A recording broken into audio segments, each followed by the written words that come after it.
Pues llegamos al capítulo 4 y luego de recorrer Marcos rápidamente, capítulo 1, capítulo 2, capítulo 3, tanta acción que ha habido en el ministerio de Jesús, los milagros que han sucedido, los portentos que se ha abierto el cielo, y han habido conflictos entre los fariseos y los escribas, y está pasando tanto. Dijimos que Marcos es como una película de acción que pasa bien rápido y estamos viendo todas estas cosas sucediendo.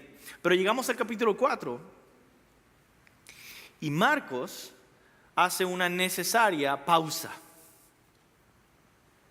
para poder escuchar por nosotros mismos lo que Jesús está enseñando, para poder sentarnos a los pies del Maestro y escucharle sus palabras, sus enseñanzas, meditar en lo que Él dice.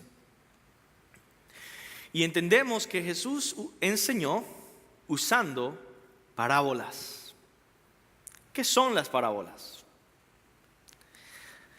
Jesús usó mucho este método de enseñanza que se llama parábolas, y en hebreo es una forma común en que los rabinos muchas veces enseñan, y en hebreo se llama mashalim o meshal, y la verdad puede traducirse como proverbio, como ilustraciones, fábulas, acertijos, un dicho de sabiduría, comparaciones o metáforas. Esta era una forma común, otra vez, en que usaban los rabinos para enseñar, usando la imaginación, usando las cosas cotidianas que sucedían en la vida diaria de las personas para ilustrar una verdad profunda.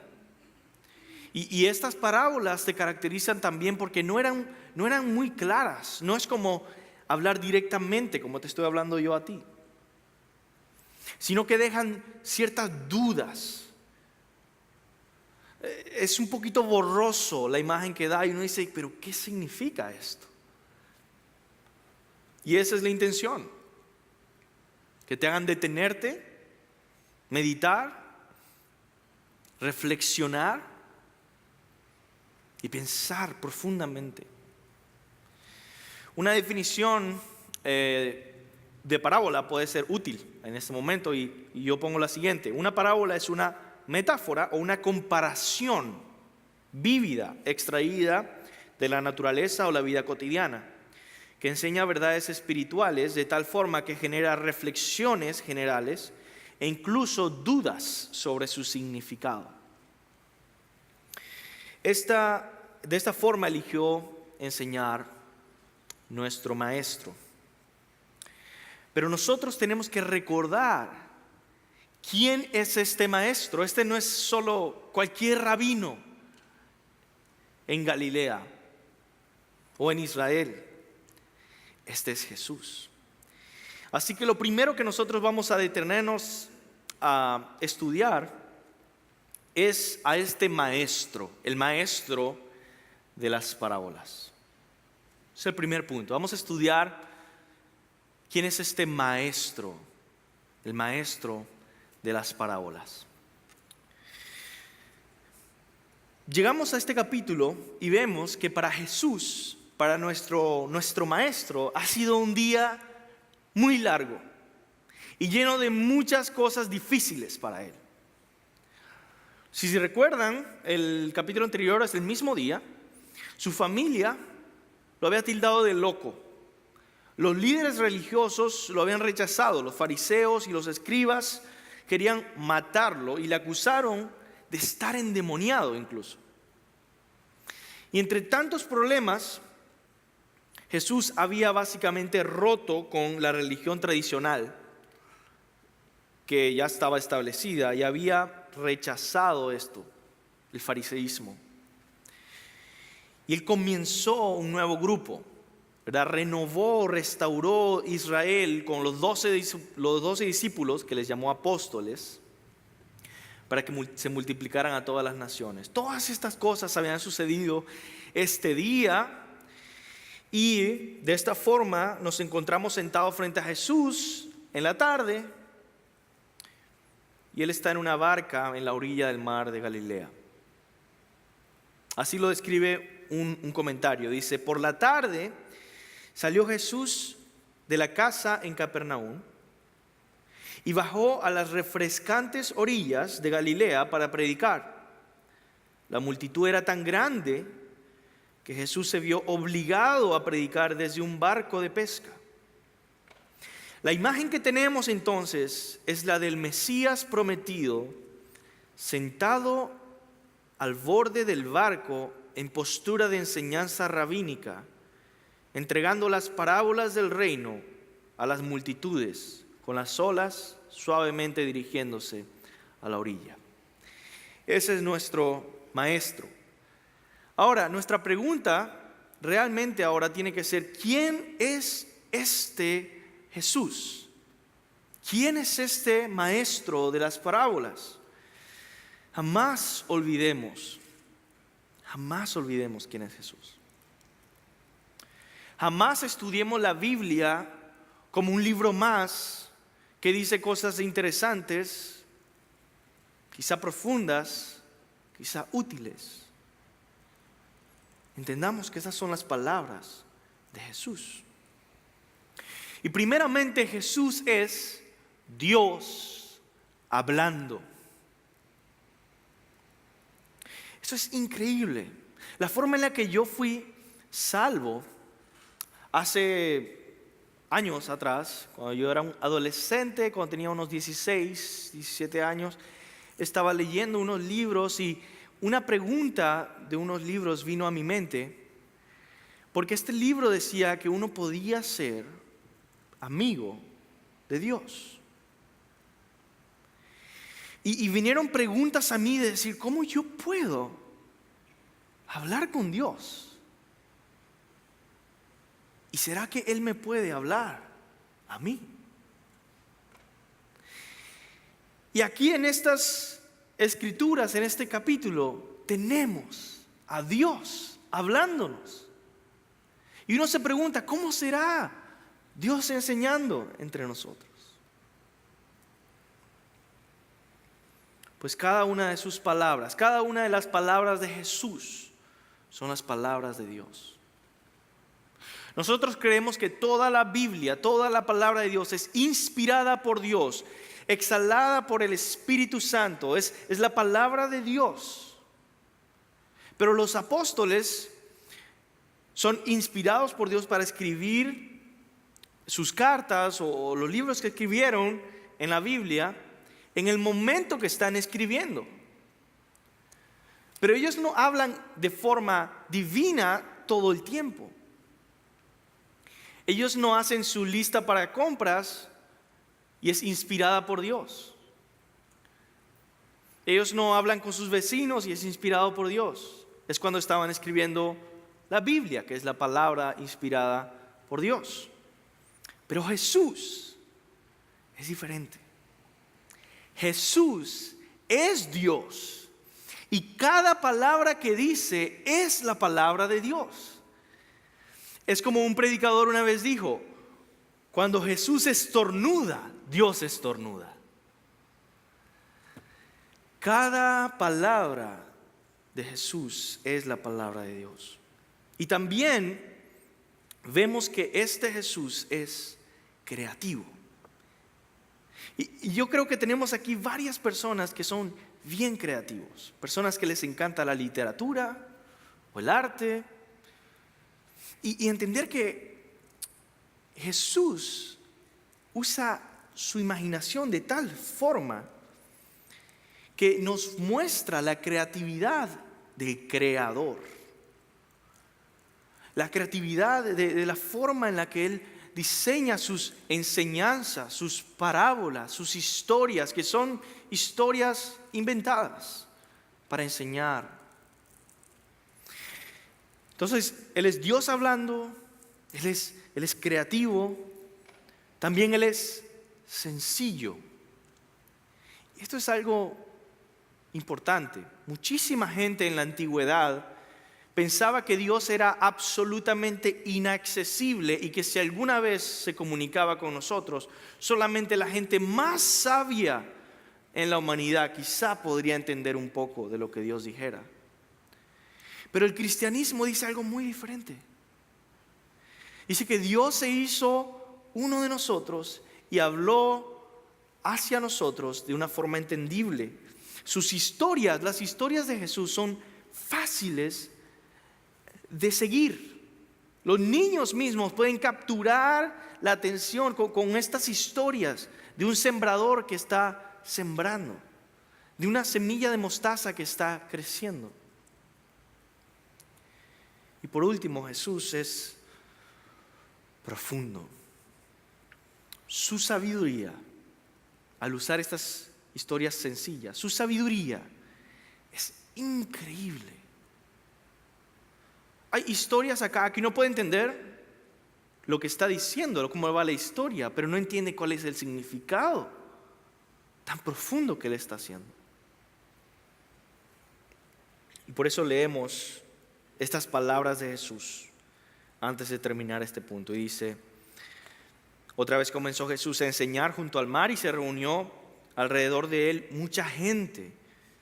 Tanto que entrando en una barca se sentó en ella en el mar y toda la gente que estaba en tierra junto al mar. Y les enseñaba por parábolas muchas cosas y les decía en su doctrina, oíd, he aquí, el sembrador salió a sembrar. Y el sembrador cuando salió a sembrar, una de sus semillas cayó junto al camino. Y vinieron las aves del cielo y la comieron. Y otra de sus semillas cayó en el pedregal, donde no tenía mucha tierra, y brotó y pronto, porque no tenía profundidad de tierra. Pero salió el sol, se quemó, porque no tenía raíz, se secó.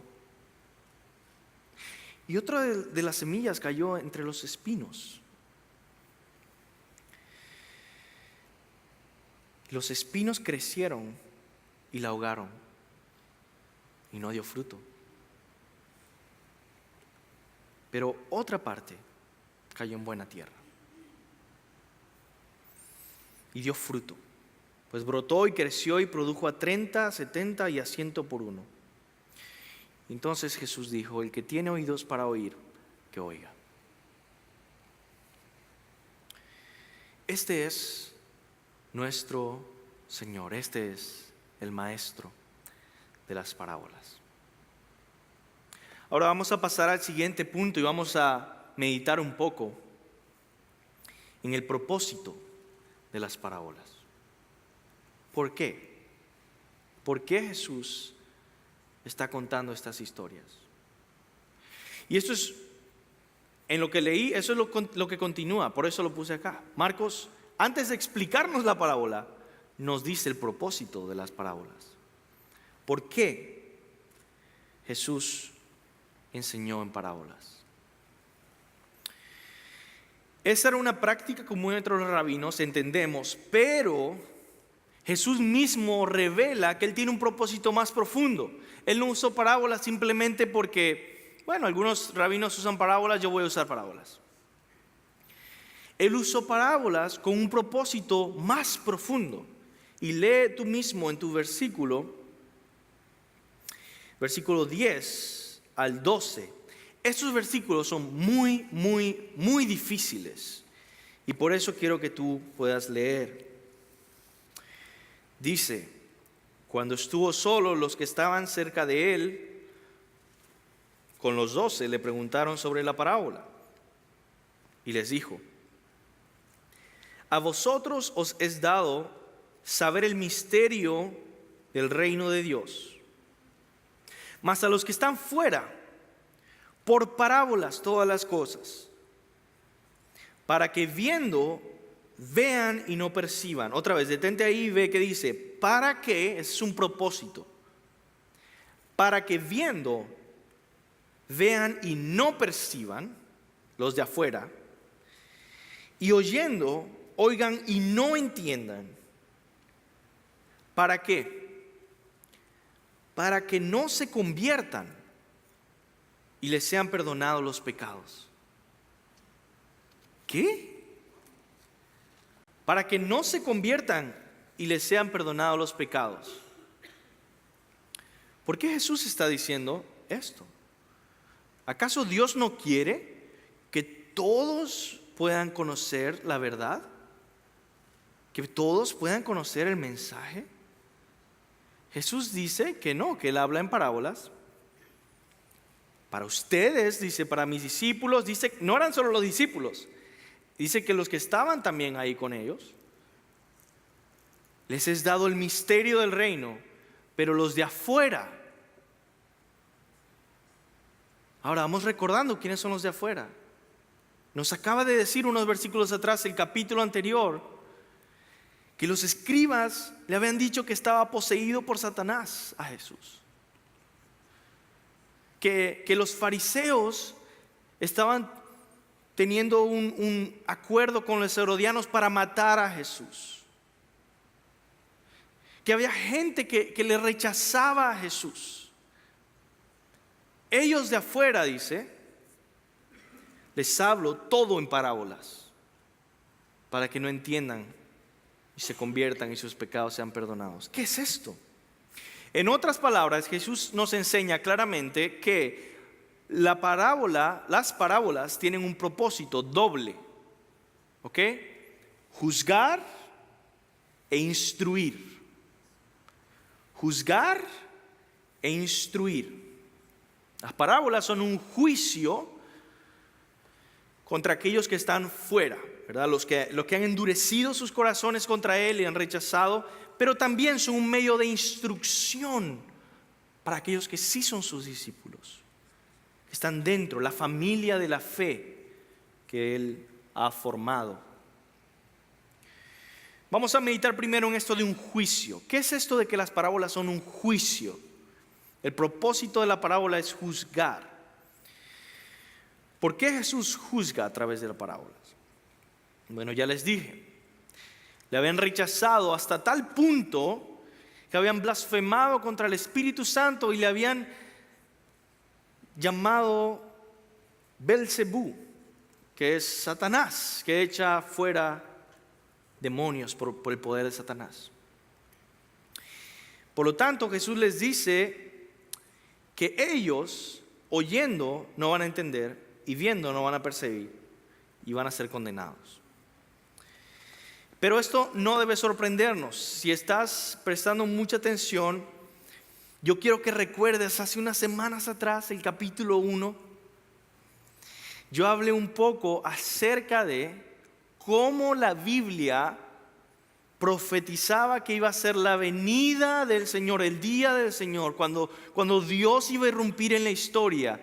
Y habíamos dicho que los profetas hablaban de dos caras, de dos matices, dos formas en las que podemos esperar la venida de Dios en la historia humana. ¿Y eso era qué? Bendición, redención, paz, bondad, libertad para su pueblo. ¿Y qué iba a hacer con sus enemigos Dios cuando viniera? Con la venida de Dios a la historia humana, sus enemigos debían temblar. Porque Dios iba a venir a juzgar a sus enemigos, a destruir a sus enemigos. Y en esas parábolas vemos igual los dos propósitos de la venida de Dios. Él bendice a su pueblo de gran manera y les instruye. Y Él condena a los que le rechazan, a los fariseos y a los de corazón duro. El mensaje de Juan el Bautista, si se recuerdan, era: preparad el camino para el Señor. Preparad el camino para el Señor. Preparad el corazón. No, que no los halle la venida del Señor con un corazón duro. Pero aquellos que los haya con un corazón duro, ay de ustedes. Isaías 6:9-10, de hecho Jesús está citando este pasaje de Isaías, esta profecía, y mira lo que dice, se parece mucho a lo que Jesús dice. Anda y di a este pueblo, oíd bien y no entendáis, dice Isaías. Ved por cierto, mas no comprendáis. Engruesa el corazón de este pueblo y agrava sus oídos, ciega sus ojos para que no vean con sus ojos, ni oigan con sus oídos, ni su corazón entienda, ni se convierta y haya para él sanidad. Eso es el profeta Isaías. Eso era dentro de Israel, los que ven endurecidos sus corazones.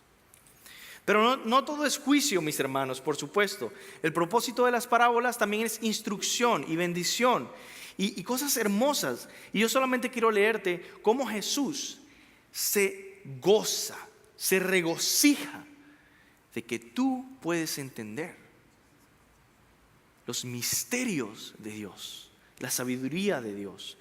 De hecho, no hay o no encuentro otra parte en la Biblia en la que Jesús se diga que tenga tanto gozo como en esta parte. En Mateo 11:25-30 dice: en aquel tiempo respondiendo Jesús dijo: te alabo, Padre, Señor del cielo y de la tierra, porque escondiste estas cosas de los sabios y de los entendidos. ¿Ok? Escondiste esto de los sabios y de los entendidos y la revelaste a los niños.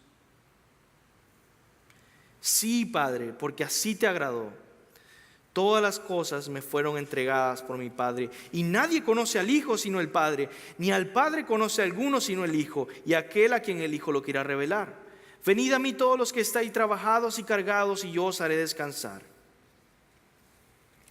Entonces la clave para entender el propósito de las parábolas es purificación, o como a veces se dice, depurar. Los metales preciosos como el oro o quizá la plata incluso tienen procesos de depuración, de purificación, en lo que es malo se quita y queda lo que es el metal en sí.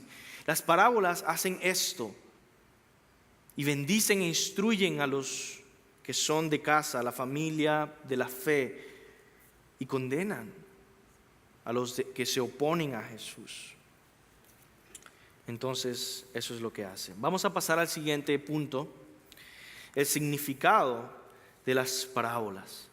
Y mis hermanos, uno de los retos, desafíos más grandes que hay en estudiar capítulo por capítulo es que tenemos que pasar tan rápido por esas parábolas. Para entender, son 4 parábolas. La más grande es la primera, el sembrador, que ya leímos. Y vamos a entender una por una rápidamente, ¿ok? Primero, la parábola del sembrador.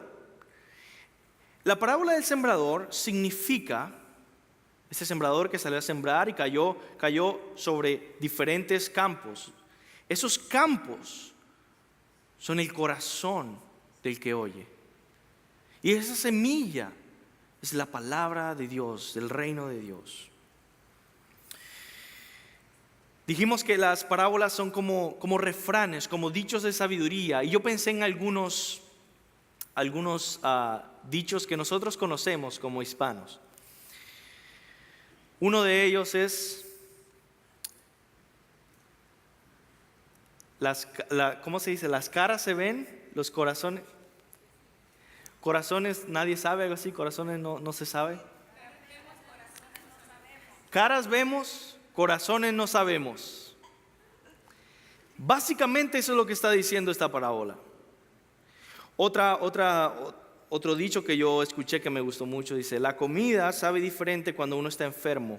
Y el asunto es este: incluso tu comida favorita, cuando uno se enferma mucho, hay una falta de apetito, ¿verdad?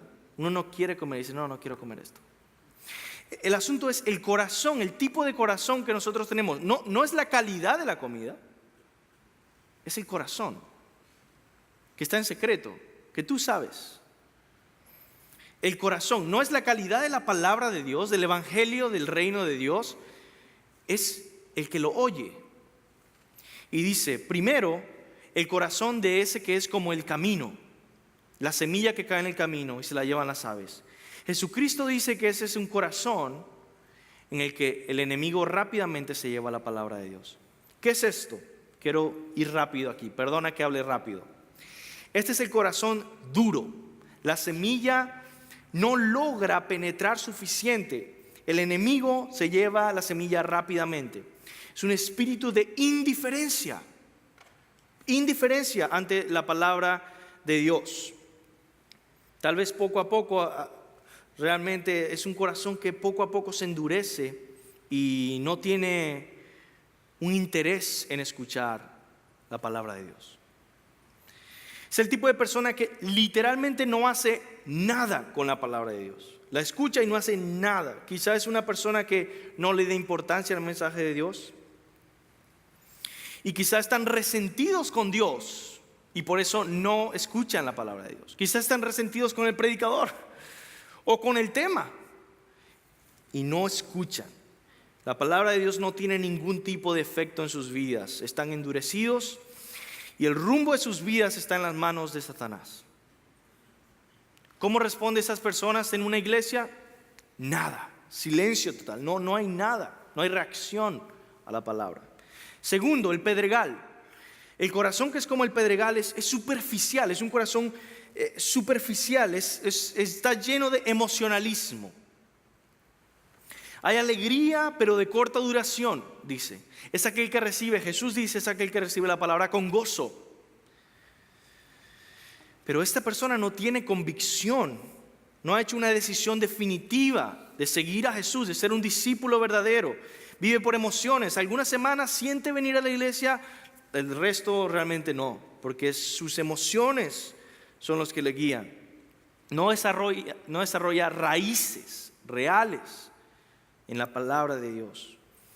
Es el tipo de persona que uno ve en la iglesia emocionados y el siguiente mes dejan de venir, y aquellos que pronto se alejaron y mucha emoción pasajera, poca reflexión, poco compromiso y al final se apartan de Dios en un camino que lleva a apartarse de Dios. Vamos al siguiente, los espinos. Los espinos es un corazón mundano y afanado por los bienes de este mundo.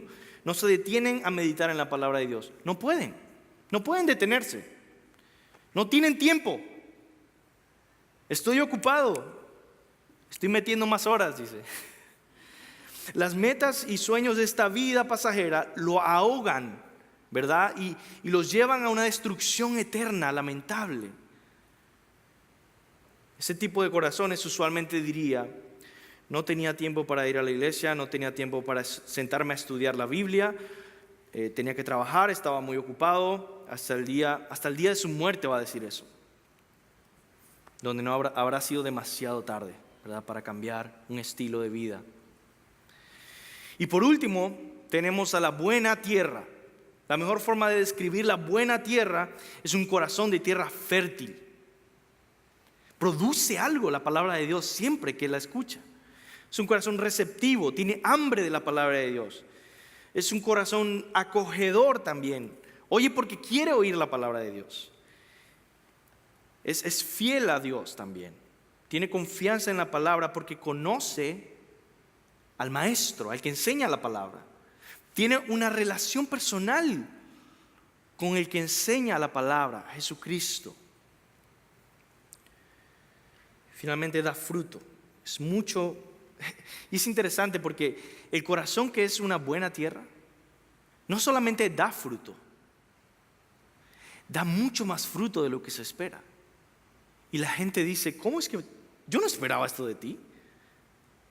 ¿Cómo que tú diste ese fruto? Es porque la palabra de Dios realmente logra hacer eso, dice. Y da 30, a 60 y a 100 por uno, dice. Ahora, hay una nota de aclaración. No todos los cristianos tienen el mismo tipo de fruto, ¿verdad? Hay gente que tiene muchísimo fruto. Pero recordemos que la parábola termina diciendo que algunos 30, 60 y al 100 por uno. Pero todos dan fruto. Y todos quieren esparcir esta palabra. Vamos a la siguiente parábola. La parábola de la luz que no puede quedarse oculta. Y esto significa que el mensaje del reino no puede quedarse oculto, va a ser claramente percibido. Un dicho popular que se escucha es: algún día todo saldrá a la luz, dice, ¿no? Eso es lo que está diciendo Jesús. Algún día todo saldrá a la luz. ¿Todo qué? Todo el significado del mensaje del reino de Dios. No podemos estar 100% seguros del significado de esta parábola porque es la más difícil entre todas. Pero dice esto: ¿acaso se trae la luz, la lámpara, la luz, para ponerla debajo del almud o debajo de la cama? No es para ponerla en el candelero, ¿verdad? En otras palabras, Jesús está diciendo: les acabo de explicar la parábola del sembrador a ustedes. He traído la luz para que ustedes puedan verla. El mensaje del reino de Dios para que ustedes puedan entenderlo. No he traído la luz para ocultarla de ustedes. No he traído la luz para ocultarla de ustedes. Dice el versículo 22. ¿Por qué? Porque no hay nada oculto que no haya de ser manifestado, ni escondido que no haya de salir a la luz. Y continúa explicando que la provisión de luz, es decir, de enseñanza, no iba a detenerse ahí. Lo que Él les había enseñado hasta ahora iba a seguir creciendo para aquellos que reciben su enseñanza. Por eso los demás versículos dice 24 y 25. Aún se os añadirá a vosotros lo que oís, porque al que tiene se le dará, y al que no tiene, aún lo que no tiene se le quitará. Les seguiré dando más y más y más luz, porque para eso traje la luz. En conclusión, con esta parábola, todos seremos responsables de cómo respondemos a Cristo. Aquellos que aceptan el mensaje y lo comparten serán bendecidos. Los que lo rechacen perderán todo, hasta lo que no tienen. Vamos rápidamente a la siguiente parábola. Parábola de la semilla que crece misteriosamente. Y dice que la siembra y de repente pasa el día y la noche y va creciendo la planta, va creciendo y no se sabe cómo. En esta parábola Jesús, en esta y en la siguiente parábola, Jesús cambia el enfoque. Ya no es acerca de la recepción de la palabra de Dios, es acerca de la naturaleza del reino de Dios. ¿Cómo es este reino de Dios? ¿Qué es este reino de Dios? El reino de Dios es la salvación de Dios que viene transformando las vidas. El significado de esta parábola es que el reino de Dios tendrá éxito misteriosamente sin que sepamos cómo. Dios dará la victoria a su reino, Dios lo hará crecer, aunque no nos demos cuenta, no sepamos cómo funciona y no podamos controlarlo. Así como una planta crece misteriosamente, no sabemos cómo funciona, no podemos controlarlo y no nos damos cuenta cuando está creciendo. Dios actúa de maneras misteriosas. Una frase popular. Dios actúa de maneras misteriosas. Es el resumen de esta parábola. Dice un comentario: la parábola enseña que el reino de Dios es, en última instancia, la obra de Dios y que Él soberanamente lo llevará a cabo. Es la obra de Dios, mis hermanos. Tenemos que confiar, tenemos que tener fe en que Él va a hacer su obra, no nosotros. Y aunque no sepamos cómo, Él lo va a hacer. Y la última parábola es la parábola de la semilla de mostaza. Hermosa parábola.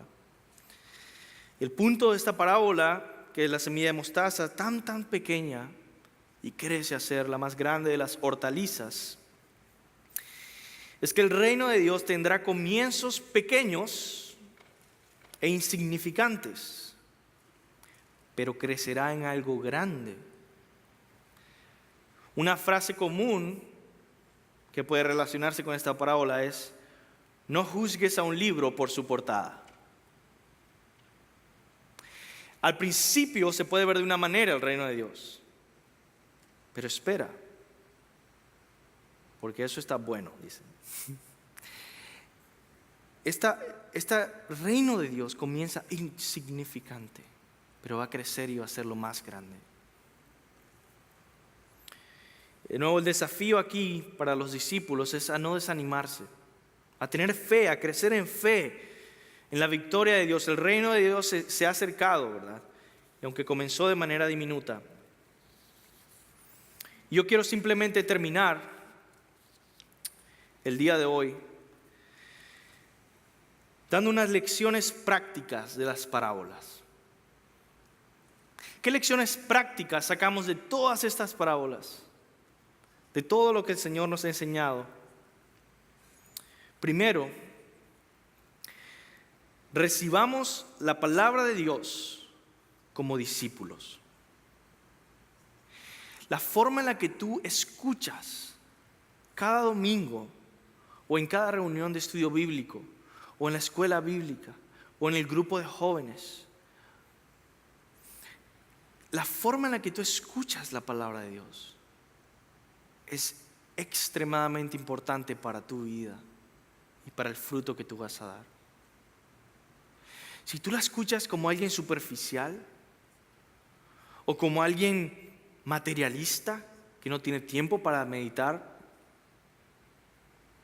o como alguien que tiene un corazón duro y tiene indiferencia a la palabra de Dios, esa palabra te va a condenar. Pero si tienes un corazón fructífero al escuchar la palabra de Dios y decir, yo quiero vivir como un discípulo, entonces te va a bendecir. Mi pregunta para ti es, ¿estamos realmente oyendo con entendimiento? Siguiente, una lección práctica de estas parábolas es que seamos sembradores que entienden la dinámica del reino de Dios. ¿Estamos realmente teniendo expectativas bíblicas para el servicio que nosotros prestamos? Nosotros queremos que todo se dé ya, instantáneo, ¿verdad? Si yo voy a servir, si yo voy a compartir el evangelio, si yo voy a derrotar mi vergüenza y compartir algo con mi familia acerca del evangelio, yo quiero que sea ya. Y si no, bueno, no funcionó. Tenemos que cambiar nuestra mente. La expectativa bíblica que Jesús nos enseña aquí es, espera, seamos sembradores que entienden la dinámica del reino, que va funcionando el reino de Dios y transformando vidas sin que tú sepas cómo, sin que entendamos la dinámica y sin que podamos fabricarla. Él está haciendo su obra y comienza pequeño. Eso nos lleva a la tercera lección práctica de esta parábola. Seamos sembradores que descansan en fe en lo que Dios está obrando. Estamos afanados de tratar de hacer la obra de Dios que solo Él puede hacer. ¿Verdad? Nosotros amamos al Señor. Yo le conozco. Usted ama al Señor. Pero muchas veces, tratando de servir a Dios, podemos afanarnos tanto que queremos tomar el lugar de Dios. Y pensamos que no, es que yo tengo que producir esto. Tú no puedes producir nada. Pero si tenemos fe en el Señor y descansar en fe y acostarnos a dormir en un sentido figurado, pero con fe diciendo, el Señor está produciendo algo y yo estoy acudiendo a Él para hacerlo. Cuarto, ya voy a terminar. Amemos los pequeños comienzos llenos de humildad, mis hermanos. Nuestra mente mundana muchas veces puede ver algo que está comenzando y ver que comienza pequeño y decir, esto no vale la pena. Y estoy hablando de quizá iglesias pequeñas que comienzan o ministerios que acaban de comenzar. Esto no vale la pena. El ministerio de jóvenes es muy pequeño, no tiene mucha gente. El ministerio de hombres no tiene a todos los hombres. Esto no va a funcionar. Los comienzos pequeños pueden ser muy usados por el Señor. La influencia del reino se desarrolla progresivamente de manera casi invisible para reflejar la gloria de Dios y glorificar a Dios. Yo quiero terminar con un llamado para ti.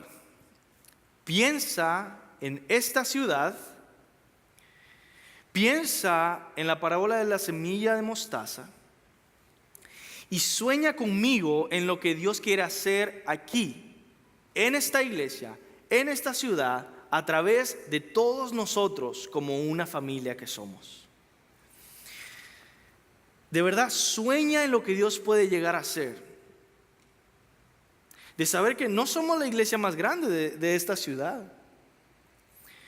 Pero, ¿acaso la semilla de mostaza es la semilla más grande?